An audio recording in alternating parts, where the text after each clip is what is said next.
बच्चों, आरोहण कहानी के इस दूसरे और अंतिम भाग में हम आगे की चर्चा करेंगे। कहानी के अगले अंश की चर्चा करेंगे। कहानी में आपने अभी तक पढ़ा कि रूप पहुंच गया है गांव और अपने परिवार के बारे में पता करता है सबसे। उसे पता चलता है कि उसके माता पिता सभी जो हैं उसे छोड़ कर मतलब एक हादसे का शिकार हो गए। वह एकदम बेचैन हो उठता है और पूछता है कि भूप दादा के बारे में जब वह पूछता है तो सब कहते हैं नहीं, भूप बच गए हैं। और भूप जो है वो जब पूछा उसने कहाँ रहते हैं तो उसने कहा कि इस पहाड़ के ऊपर रहते हैं। पहाड़ को देखते ही दोनों हैरान हो जाते हैं कि इस पहाड़ को कैसे चढ़ा जाएगा, क्योंकि ना तो वहाँ कोई घास थी और बिल्कुल चिकना पहाड़ था। तभी भूप नीचे उतरता है, लोग उसका परिचय कराते हैं, ये तुम्हारा भाई है रूप जो तुमसे मिलने आया है। भूप उसे देखकर प्रसन्न भी होता है और बहुत सारी चीज़ों में मानो वह घिर जाता है। तभी रूप शेखर ये असमर्थता जताता है कि वह इस पहाड़ पर नहीं चढ़ सकता।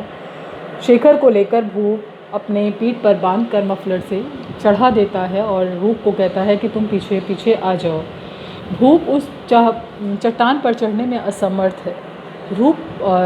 जब रूप से नहीं चढ़ा जाता चट्टान पर, वह चट्टान में चढ़ने में असमर्थ रहता है, तब भूप उससे बोलता है कि तुम शहर जाकर तो तुमने इसी में ही विद्या हासिल करी और इसी को व्यवसाय के तौर पर अपना रखा है, तो तुम भी पहाड़ नहीं चढ़ पा रहे या फिर अपने बचपन की सारी चीज़ें भूल गए।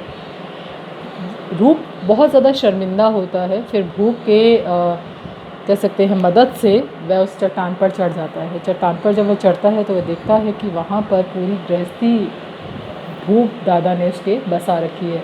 वो बहुत अचरज से में पड़ जाता है कि इतना सब कुछ भूप दादा यहाँ कैसे लाए होंगे और कैसे उन्होंने ये नदी और खेत, बैल और ये स्त्री कौन है।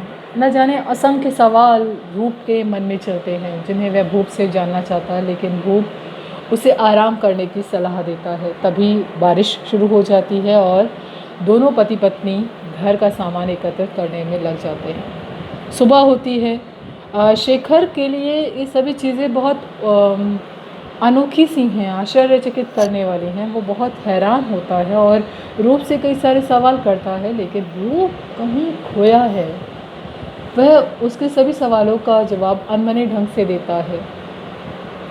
जब सुबह और ऐसे ही सोचते सोचते न जाने कब रूप को नींद आ जाती है और जब वह सुबह उठता है तो नाश्ते पर जब वह बैठता है तो उससे रहा नहीं जाता। अब वो बेचैन हो उठा है और तुरंत भूप दादा से पूछता है कि क्या हुआ था दादा, मुझे बताएं। भूप बताता है कि एक हादसे में जब चट्टान आके उस गांव पर गिर पड़ी, पहाड़ पूरा गिर पड़ा, तो माता पिता दोनों उसी के नीचे दब गए। जितने भी जानवर उन्होंने पाले हुए थे सब कुछ उसी में नीचे दब कर तहस नहस हो गया। भूप कहीं खो जाता है और एक उदास से स्वर में बोलता है कि अगर तुम मेरे साथ होते तो शायद बेहतर तरीके से चीज़ें बेहतर होती। मैं बहुत सब चीज़ों को बचा लेता, शायद मैं माता पिता को भी बचा लेता। रूप को बहुत आत्मग्लानि होती है। भूप बोलता जा रहा है कि किस तरह से उसने बचाता तो वह भी वहाँ से भाग जाता जैसे रूप भागा था, लेकिन वह कहता है कि मैंने इसी चट्टान के सीने पर चढ़कर अपना घर बसाया। मैंने उसी यहाँ पर्वतीय क्षेत्र में रहने वाले लोगों के साहस को दर्शाया गया है, दिखाया है कि भूप चाहता तो वहाँ से भाग सकता था, लेकिन नहीं, वह उस मुसीबत को अपने ऊपर हावी नहीं होने देता बल्कि मुसीबत के सिर पर चढ़कर बैठता है।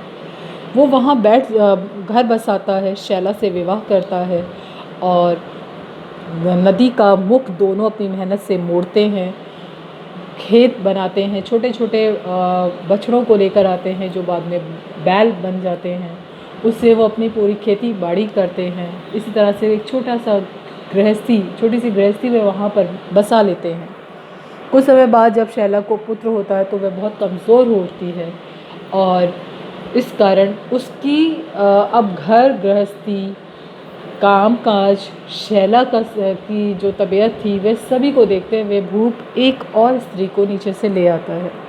शैला को यह बर्दाश्त नहीं होता कि उसके रहते कोई अन्य स्त्री उस परिवार में आए, अर्थात मतलब भूप दूसरा विवाह करके एक स्त्री को ले आता है। और शैला बहुत ही ज़्यादा स्वाभिमानी और कह सकते हैं बहुत इतना उसने मदद की थी भूप की, तो उसे ये सब चीज़ें बर्दाश्त नहीं होती और वह उसी पहाड़ चट्टान से कूद कर अपनी जान दे देती है। महीप जो लड़का शेखर और रूप को माही गांव तक लाया था घोड़े पर बैठाकर, वो वही लड़का है,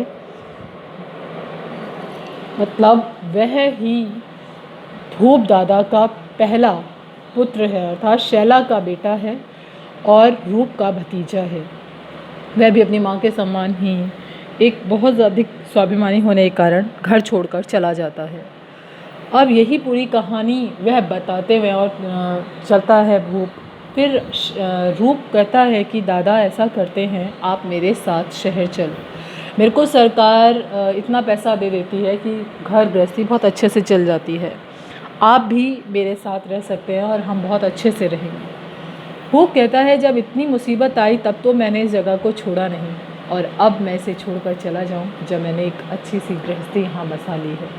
वे मना करते हैं, वे कहते हैं कि रूप को भूला मतलब भाई, छोटे भाई को कहा जाता है कि तुम जाके वहाँ रहो, तुम जाके आराम से अपना जीवन व्यतीत करो, पर मैं अब मरते दम तक इस जगह को नहीं छोड़ूंगा। कहानी बहुत ही संवेदनशील है, बहुत मार्मिक है।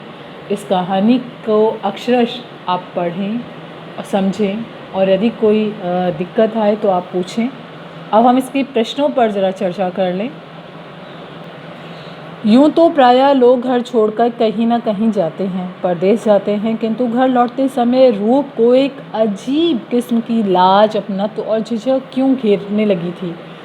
रूप को के अंदर इस तरह के मनोभाव उठना स्वाभाविक था क्योंकि वह घर छोड़कर भाग गया था और उसने एक लंबे अरसे तक अपने घर के बारे में कुछ भी जानने की कोशिश नहीं की थी। एक लंबे अरसे के बाद वह वापस गांव आ रहा था, इसलिए उसे लाज और झिझक महसूस हो रही थी। दूसरा प्रश्न देखिए, पत्थर की जाति से लेखक का क्या आशय है, उसके विभिन्न प्रकारों के बारे में लिखिए। पाठ ने अलग अलग प्रकार के पत्थरों को, चट्टानों को उल्लेखित किया है, इसे आप देखेंगे। महीप अपने विषय में बात पूछने पर से टाल क्यों देता था। महीप अपने व्यवसाय पर, अपने काम पर पूरी तरह से एकाग्र होकर उस कार्य को कर रहा था।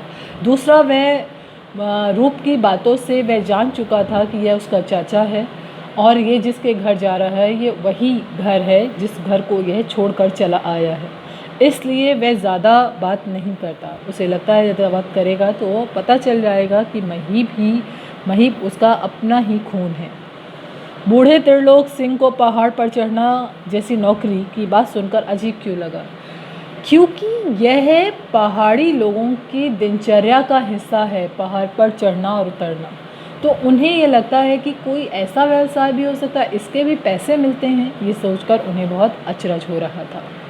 रूप सिंह पहाड़ पर चढ़ना सीखने के बावजूद भूप के सामने बौना क्यों पड़ गया। रूप सिंह जब अपना घर छोड़कर जाता है तो वह एक बनावटी विद्या, एक ऐसे ज्ञान को सीख रहा होता है, जबकि भूप नैसर्गिक तौर पर उसके अंदर ये विशेषताएं विद्यमान होती हैं। सीखते सीखते कई बार हम अपने अंदर के जो प्रतिभा है उसको खो देते हैं, और भूप में वही प्रतिभा, वही नैसर्गिक ज्ञान मौजूद है, इसलिए उसे किसी भी प्रकार की तकलीफ़ नहीं होती, वो बौना नहीं होता। रूप बौना उसके सामने पड़ जाता है।